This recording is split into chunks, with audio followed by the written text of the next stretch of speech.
La lingüística del texto y la tipología textual. Durante 4 décadas de tratamiento de los tipos de texto se ha abordado de diferentes modos. Han sido innumerables las propuestas de tipologías textuales, elaboradas desde varios ángulos y de acuerdo con la teoría que dominaba.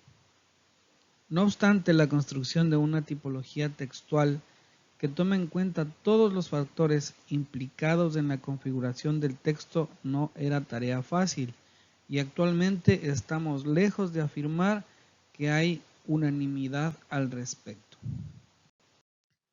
Aprendamos del concepto de texto.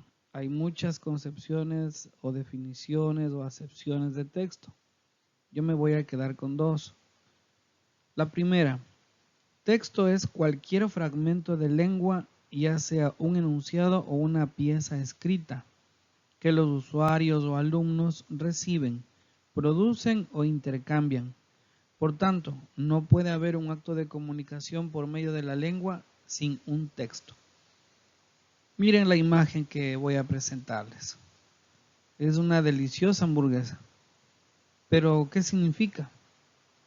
No entiendo qué trata de transmitirme la persona que colocó esa imagen. Pero ahora voy a colocar un texto.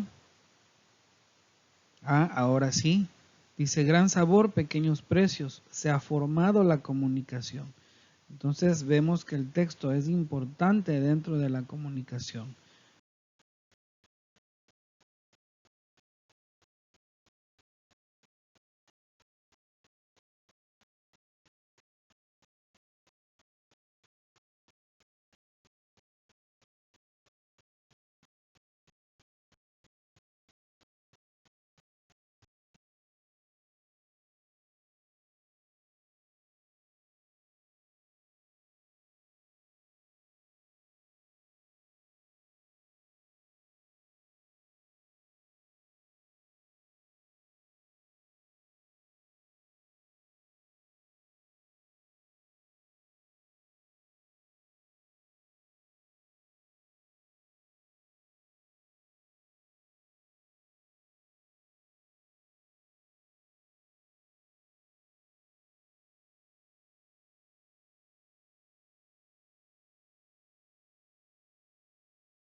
La siguiente definición de texto se dice que es una unidad lingüística comunicativa fundamental, producto de la actividad verbal humana, que posee carácter social.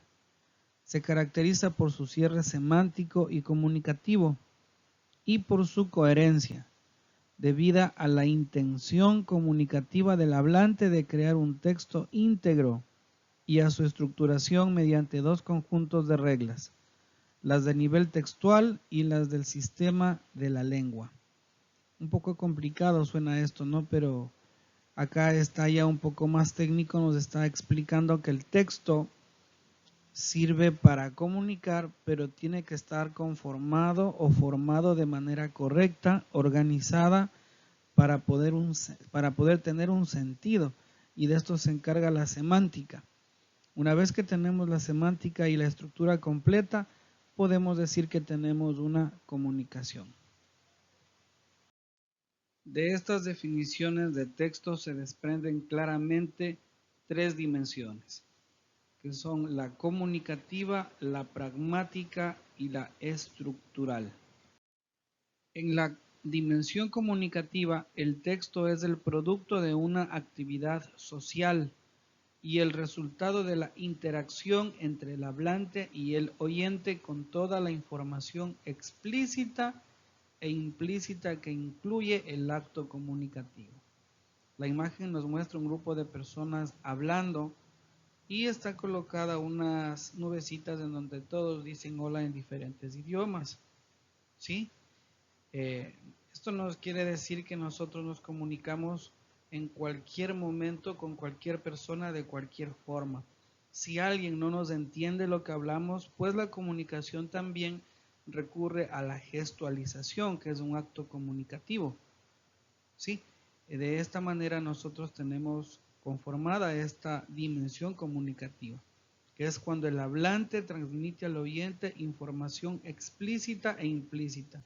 Explícita quiere decir que en la oración o en las frases que estamos hablando se entiende lo que yo quiero decir, e implícita cuando digo algo y se supone que la otra persona debe entender.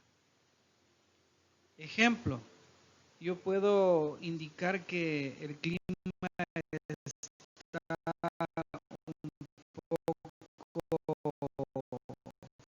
frío. Yo puedo indicar a las personas que usen un abrigo diciéndoles, para quitar el frío debo utilizar ropa abrigada. Entonces se supone que debo colocar un abrigo, ¿no? Pero no lo dije. Ya debe ser parte intuitiva del receptor.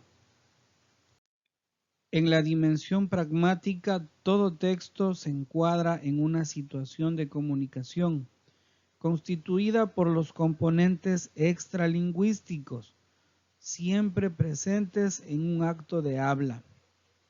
Se trata de los elementos que atañen a los aspectos externos, situacionales o sociales del uso de la lengua.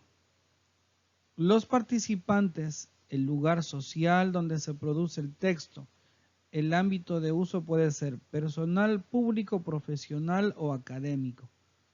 Con una imagen les explico todo esto.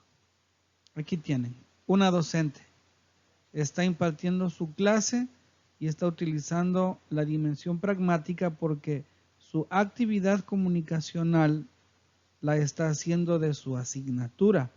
Está ocupando el habla para dar a conocer una actividad social de acuerdo a un lugar que es una escuela o un colegio. Finalmente tenemos la dimensión estructural, donde nos indica que el texto tiene una organización interna y se atiene a un conjunto de reglas gramaticales y de coherencia que garantizan su significado. Esto es tan sencillo como decir que para poder hablar tenemos que saber hacer bien una oración, es decir, saber colocar en dónde va el sujeto, el verbo, el complemento, los adverbios, los artículos. En otras palabras, tener una estructura correcta, adecuada de la forma gramatical de lo que queremos dar como mensaje. A esto se llama dimensión estructural. Hablemos de las regularidades del texto. El punto de mira en la lingüística textual son las regularidades que se pueden observar en cuanto a la organización de los textos. Dichas regularidades se manifiestan a través de dos tipos de estructuras, que son la macroestructura o contenido textual y la superestructura o esquema textual global. La macroestructura o contenido textual se refiere a la organización global del contenido del texto y es la que garantiza la coherencia textual al vincular las oraciones entre sí. En la imagen izquierda tenemos una explicación gráfica sobre cómo está conformada la macroestructura semántica. Miremos, tenemos un contenido, un tema, un subtema, una proposición temática, un concepto y finalmente esto nos da una coherencia que forma la comunicación. Por el otro lado tenemos una expresión, un discurso escrito, un párrafo, oraciones, palabras y cohesión. También termina determinando un acto de comunicación, pero de una manera muy grande, estructurando absolutamente el contenido. Sí, a esto se llama macroestructura. Tenemos ahora la superestructura o esquema textual global. Este es más grande que el anterior todavía. Es la estructura formal que representa la distribución de los contenidos según un orden y varía por cada tipo textual, tipo o género, ¿no? Tenemos la graficación de esto que dice que una superestructura del texto narrativo, por ejemplo, está formada por la narración, la historia tiene una moraleja, hay una trama, la historia también tiene una evaluación, las tramas tienen episodios, los episodios tienen marcos y sucesos, y los sucesos tienen complicaciones y evaluación también. Esto podemos apreciar en una obra de teatro, la unión de todos estos componentes que se llama superestructura. Aclaremos más la situación. A nivel de oraciones, el texto estructura sus elementos a través de la microestructura o planos de organización textual, que corresponde a la coherencia semántica entre las oraciones. Durante el proceso de interpretación de un texto, estos modos de organización global de la información son muy útiles porque orientan al lector en la construcción del significado.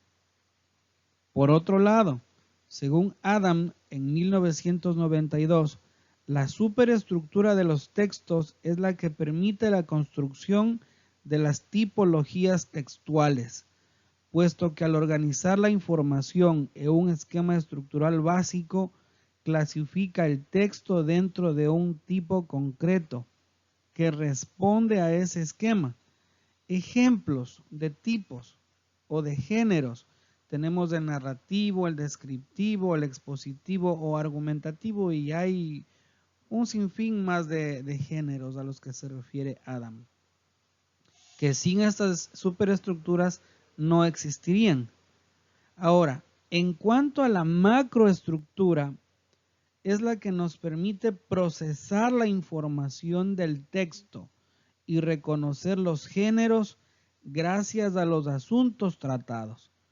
La macroestructura de una carta comercial, por ejemplo, y la macroestructura de una carta de amor son totalmente diferentes, y con esto yo creo que van a entender en qué se diferencia la macroestructura de la microestructura.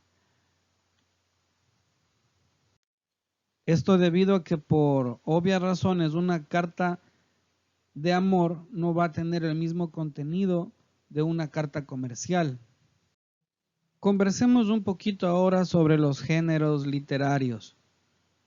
Cuando se trata de clasificar los textos, a menudo se utilizan indistintamente términos tipo y género.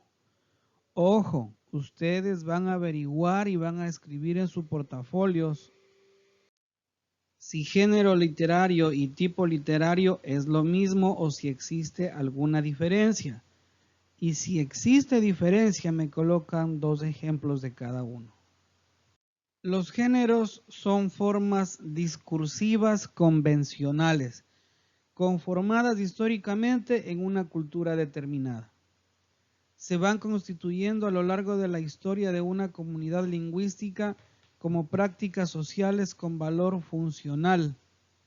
Son por lo tanto productos socioculturales y como tales se reconocen fácilmente entre los miembros de una comunidad.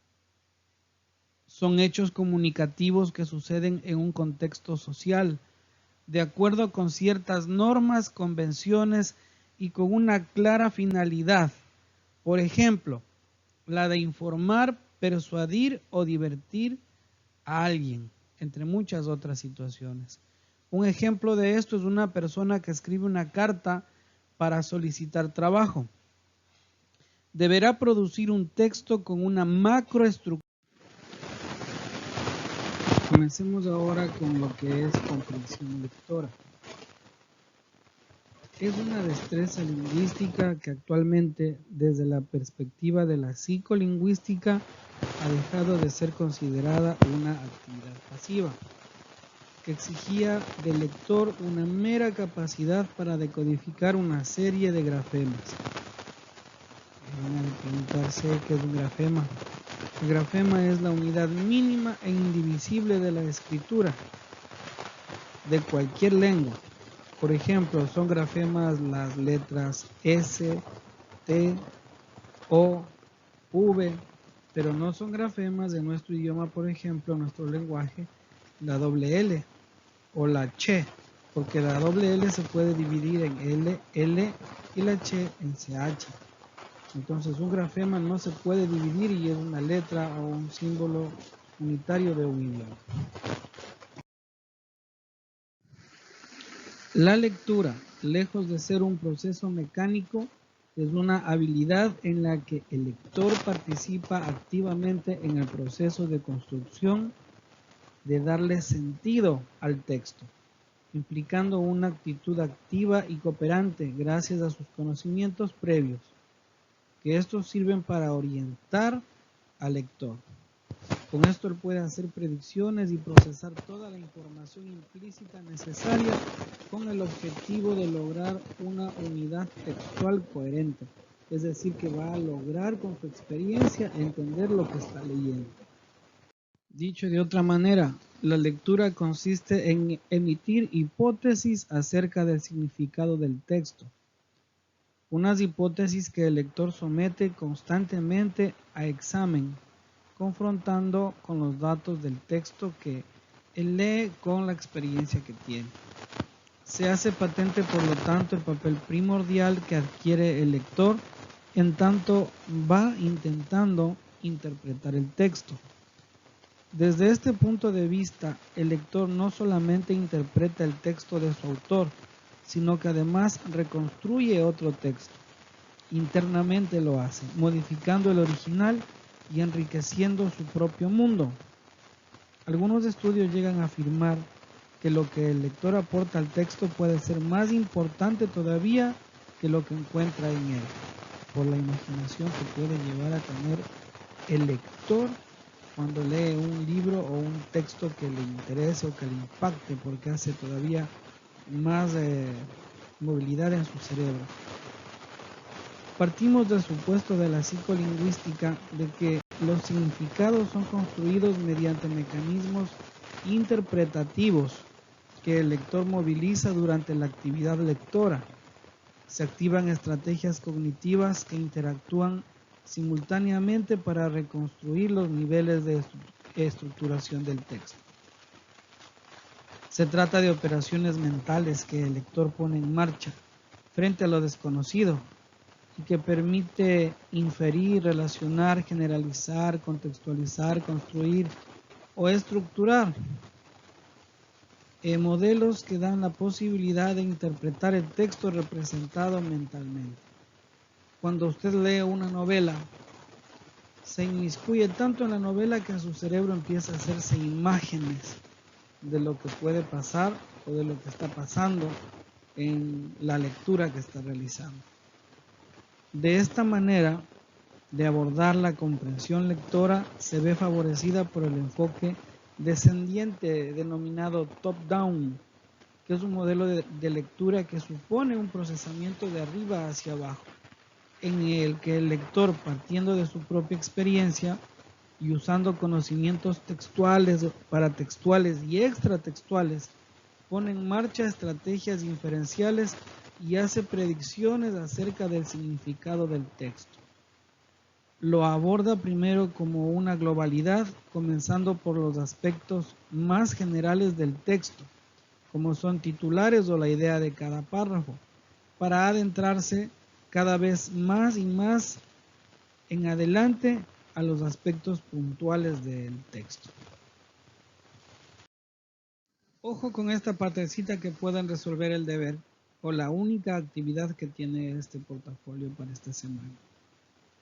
Es obvio que un lector que no es capaz de reconocer la intención comunicativa que el emisor desea transmitir a través del género textual fracasará en su intento de interpretar el texto. Les presento una tabla en donde se divide la función que tiene el texto, el tipo textual al que pertenece y el género al que pertenece.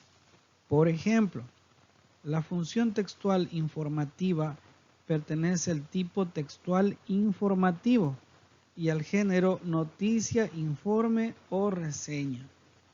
La función de contacto El tipo textual también se llama de contacto y al género que pertenece es de agradecimiento o de condolencia. Analiza esta tabla, ya puedes hacer tu tarea en donde te pregunté si tipo y género era lo mismo y si existe una diferencia, colócame dos ejemplos. ¿Sí? Pilas con esta sección.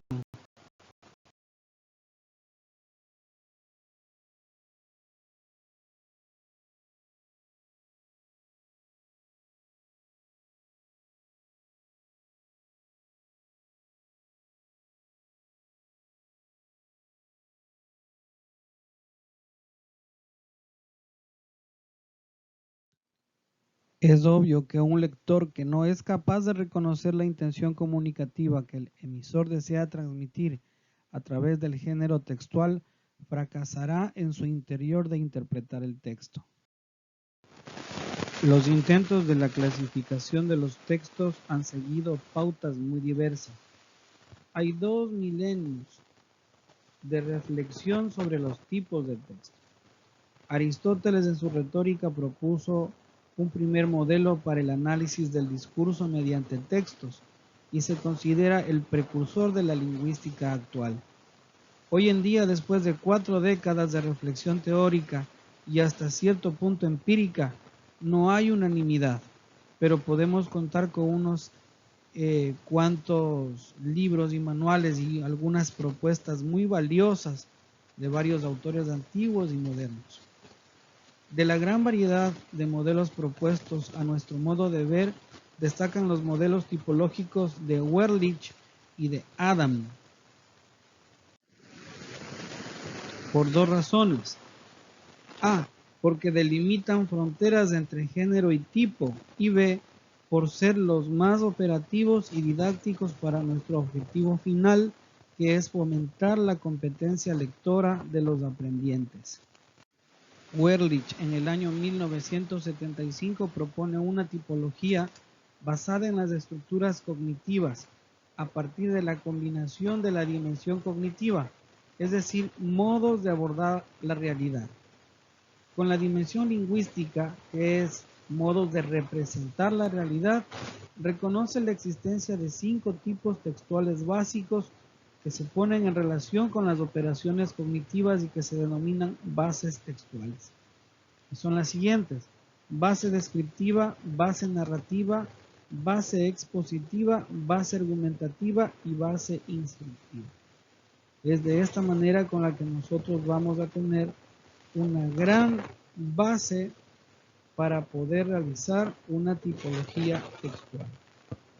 Con esto hemos finalizado la clase, estimados estudiantes. Espero que tengan un poco de paciencia. Esta sección es un poco cansada por lo que es más teoría, pero es importante para que entiendan cómo funciona la tipología textual y cómo se combina con las funciones del lenguaje, como vimos la clase anterior. Nos vemos la próxima semana y pasen bien.